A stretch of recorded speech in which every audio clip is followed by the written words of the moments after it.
Dans une période actuelle où le marché est tendu, où le calcul du taux d'endettement a radicalement changé et met les emprunteurs dans une situation difficile, il faut réfléchir à la situation actuelle de l'investisseur, optimiser ses financements actuels, optimiser son patrimoine existant pour pouvoir aujourd'hui réemprunter.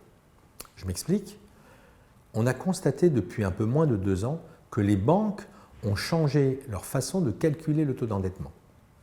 Si avant, les banques calculaient le taux d'endettement par un différentiel entre les loyers pondérés et les charges, aujourd'hui, elles mettent d'un côté les charges et de l'autre côté les revenus. Et cette modification du mode de calcul fait que dès la deuxième acquisition immobilière, en général, l'emprunteur ne peut plus emprunter.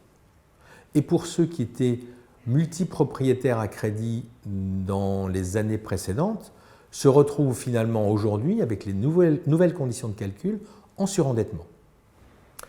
Donc, si l'on veut continuer à investir dans l'immobilier, il faut mettre en place une vraie stratégie et d'endettement et patrimoniale.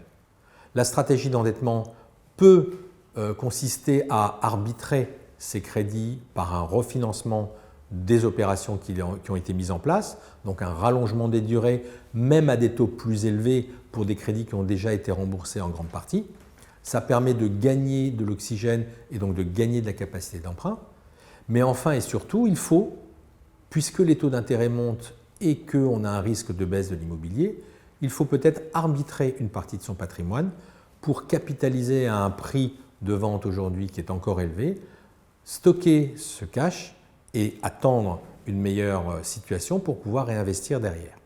Le comportement des banques et leur manière de calculer le taux d'endettement et donc d'octroyer des crédits est finalement un très bon indicateur de la prévision du marché de l'immobilier.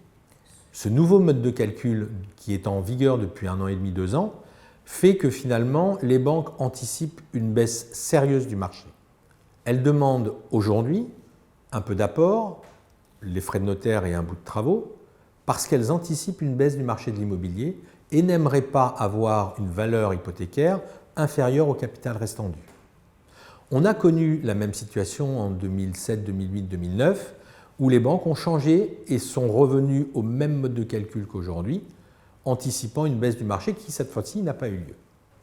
Dès l'instant où elles vont considérer que le marché revient à la hausse, elles changeront forcément le mode de calcul du taux d'endettement et permettront donc aux acquéreurs qui n'ont pas pu acheter pendant cette période compliquée de se porter acquéreurs de nouveaux biens. En conclusion, le premier réflexe à avoir lorsqu'on veut se porter acquéreur d'un bien immobilier, c'est d'abord d'analyser sa situation patrimoniale, sa situation d'endettement, pour pouvoir, dans un premier temps, l'optimiser et recréer du pouvoir d'achat pour pouvoir acheter un nouveau bien.